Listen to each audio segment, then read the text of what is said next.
स्वागत है आप सभी का आपके अपने YouTube चैनल टॉपर क्लासेस में। आज के इस वीडियो में हम class 10 science objective type questions chapter 2 acid base and salt के करने वाले हैं। तो शुरू करते हैं आज की अपनी video. So question number first, the colour of neutral litmus solution is. जो हमारा न्यूट्रल लिटमस सोल्यूशन होता है उसका कलर कैसा होता है? So its colour is purple. कैसा कलर होता है इसका? Purple. Now question number 2, which of the following indicator is an olfactory indicator? तो वेनिला जो होता है ये एक एग्जांपल होता है olfactory indicator का। Question number third, which one is suitable method to find the accurate pH value? अगर हमें कभी भी किसी चीज़ का accurate pH value निकालना हो तो उसके लिए सबसे बेस्ट होता है यूनिवर्सल इंडिकेटर्स। क्या होते हैं हमारे universal indicator. Now question number fourth, which one of the following statement is correct about universal indicator? तो हमारा जो यूनिवर्सल इंडिकेटर होता है ये मिक्सचर होता है अलग अलग डिफरेंट डिफरेंट टाइप्स के इंडिकेटर्स का। तो correct answer is B. Now question number 5, which one of the following property are shown by the dilute HCl? जो हमारा जो dilute HCl होता है उनमें कौन कौन से मतलब उसकी प्रॉपर्टी शो होती हैं? तो first of all correct answer is B. तो इसका सही आंसर क्या होगा? B. Means it turns blue litmus red. मतलब ये क्या करता है, जो ब्लू लिटमस पेपर होता है उसको चेंज कर देता है किसमें? रेड लिटमस पेपर में। साथ ही साथ ये रिएक्ट करता है किसके साथ? Zinc and a gas is evolve. तो correct answer first and third होगा। So option B is correct answer. Now question number 6, one teacher who gave two test tubes, one containing water and other containing sodium hydroxide solution to two students। दो बच्चों को मतलब madam ने क्या दिया है? एक को वाटर दिया है जबकि दूसरे को क्या दिया हुआ है? सोडियम हाइड्रोक्साइड का solution. Then he asked them to identify that the tube, जो टेस्ट ट्यूब है, कंटेनिंग सोडियम हाइड्रोक्साइड सोल्यूशन। तो देखिए जब भी हमारा सोडियम हाइड्रोक्साइड होगा तो उसका सोल्यूशन का कलर कैसा होगा? जब भी उसमें हम रेड लिटमस पेपर देंगे तो उसका कलर क्या होगा? चेंज हो जाएगा। तो जैसे हमें पता चल जाएगा इसके अंदर सोडियम हाइड्रोक्साइड है या नहीं। Now question number 7, metallic oxides are dash in nature. तो जो मेटेलिक ऑक्साइड्स होते हैं जब भी उसको नेचर में देखते हैं उनकी प्रॉपर्टीज कैसी होती है? बेसिक। कैसी होती है? बेसिक। बट नॉन मेटेलिक जो हमारे ऑक्साइड्स होते हैं इनका नेचर कैसा होता है? एसिडिक। तो करेक्ट आंसर इज डी। तो सही आंसर क्या होगा इसका? D. Now question number 8, when a drop of unknown solution X is placed on a strip of pH value, a deep red color is produced। जब भी मतलब कोई एक अननोन हमने कोई सोल्यूशन लिया है और उसके अंदर कोई अगर हम पेपर मतलब जो लिटमस पेपर होता है उसको अगर हम डालते हैं तो उसका कलर कैसा चेंज हो जाता है हमारा? रेड में। तो ये अगर किस कलर का हो जाता है? रेड। तो इसका रीजन क्या होगा? क्योंकि उसके अंदर क्या होगा हमारा? Hydrochloric acid means HCl। तो correct answer is B. Now question number 9, a student test a sample drinking water and report its pH value as 6 at room temperature। मतलब एक जो बच्चा है उसने पानी का जो pH वैल्यू कितना मापा है? 6। वो भी किस पे? रूम टेम्परेचर पे। विच वन ऑफ द फॉलोइंग, जो कि उसके अंदर करेक्ट होगा, एडिड इन द वाटर। तो पानी के अंदर क्या मिलाया होगा? उसके अंदर क्या मिलाया होगा? Sodium chloride NaCl। उसके अंदर क्या मिक्स होगा हमारा? NaCl, जिसकी वजह से उसका जो pH वैल्यू आया हमारा कितना आया हुआ है?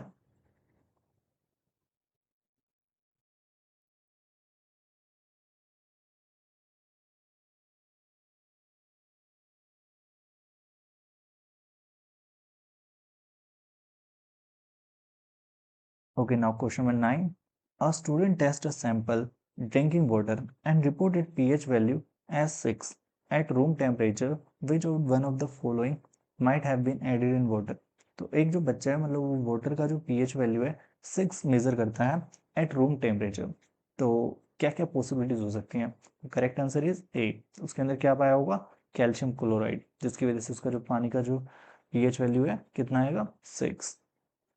Now question number 10. Solid sodium bicarbonate was placed on a strip of pH paper. The color of the strip, तो उस कलर का जो स्ट्रिप का जो कलर है क्या होगा? वो चेंज नहीं होगा, क्योंकि हमने पढ़ा हुआ है कि जो लिटमस पेपर होता है उसको कलर चेंज होने के लिए क्या होना चाहिए?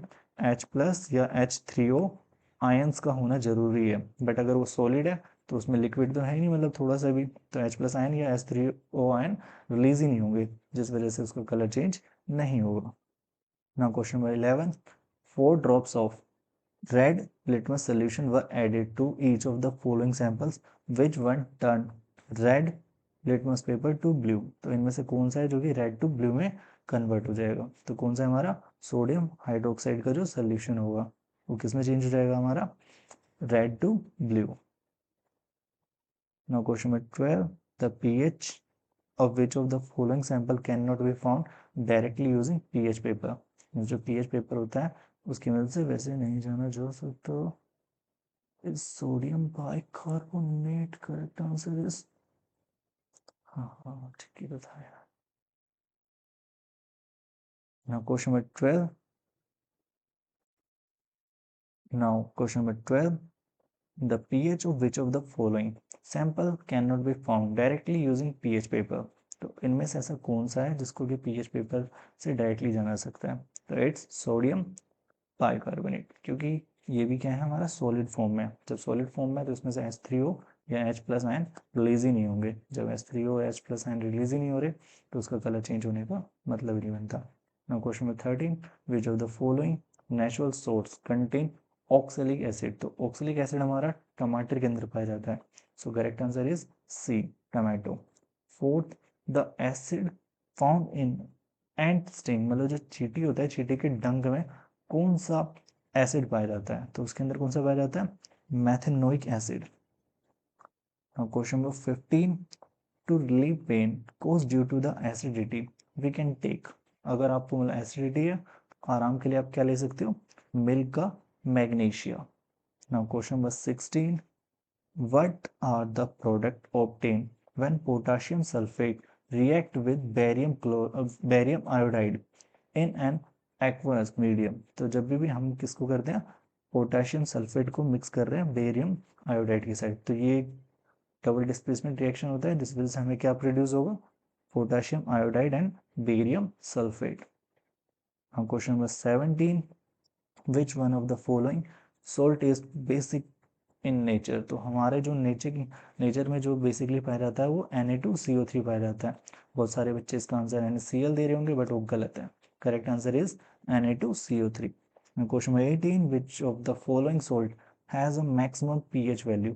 ऐसा कौन सा नमक है जिसका कि पीएच वैल्यू सबसे ज्यादा मिनिमम होता है, सॉरी मिनिमम, तो जब भी मिनिमम की बात करेगा तो correct answer is NH4 twice of the SO4। Now question number 19, you are given 4 unknown solution 1 2 3 4 mark. The pH value of these solutions are found to be 3 7 8 and 10। among the given solution which solution has the highest hydrogen ion का जो concentration होगा किसके अंदर सबसे ज्यादा पाया जाएगा, first वाले में, सेकंड वाले में, थर्ड वाले में या फोर्थ वाले में। तो इसका करेक्ट आंसर क्या होगा हमारा फर्स्ट, क्योंकि जो पहला वाला जो हमारा होगा वो ज़्यादा हमारा एसिडिक होगा। एसिडिक होगा मीन्स उसमें H+ आयंस ज़्यादा होंगे, तो हाइड्रोजन की जो सबसे ज़्यादा मात्रा पाई जाएगी पहले वाले में पाई जाएगी, means third. Now question number 20, which of the following is required to identify the gas evolve then dilute hydrochloric acid react with zinc metal। जब भी जिंक मेटल के साथ अगर ये रिएक्ट करेगा तो वो क्या होगा, a burning splinter। Now question number 21, zinc react with an acid as well as with a base to liberate hydrogen on the basis of this what should be nature of the zinc metal। तो zinc metal जो होगा उसका nature क्या कहलाएगा हमारा amphoteric, ना तो ये एसिडिक होगा ना ही ये वैसे बेस होगा, ये क्या होगा हमारा amphoteric. Now question number 22, when you test the solution of sodium bicarbonate, sodium hydroxide, sodium hydrochloric acid and acetic acid with universal indicator, in which case would you get a red color। तो इनमें से आप किस case में आपको क्या मिलेगा, red colour. तो वो सिर्फ हमारा किस में मिलेगा, हाइड्रोक्लोरिक एसिड। जब भी हम हाइड्रोक्लोरिक एसिड को डालेंगे तो हमारा कलर कैसे मिलेगा, red. Now question number 23, the pH of the sample of pure water is 7। जो हमारा पानी होता है उसका जो पीएच वैल्यू कितना होता है 7 at room temperature. What is the pH when pinch of solid sodium bicarbonate is dissolve it. तो आप इसके अंदर क्या कर रहे हो, सोडियम बाइकार्बोनेट का एक टुकड़ा इसमें डाल रहे हो, तो इसका क्या हो जाएगा, तो इसकी जो पीएच वैल्यू है वो इंक्रीज हो जाएगी, तो means more than 7। Now question number 24, if an unknown solution turn blue litmus to red, then the pH of the solution is more likely to be, तो इसका क्या होगा, हमारा pH वैल्यू 4 होगा, क्योंकि इसको क्या कर रहा है, ये टर्न कर रहा है, क्योंकि इसका 12 हो नहीं सकता, 10 हो नहीं सकता, 7 न्यूट्रल होता है, तो correct answer is 4। Now question number 25, what is the pH of 0.00001 molar HCl का जो सोल्यूशन होगा, तो इसकी जो वैल्यू क्या आएगी हमारी 5, कितना आएगा हमारा 5।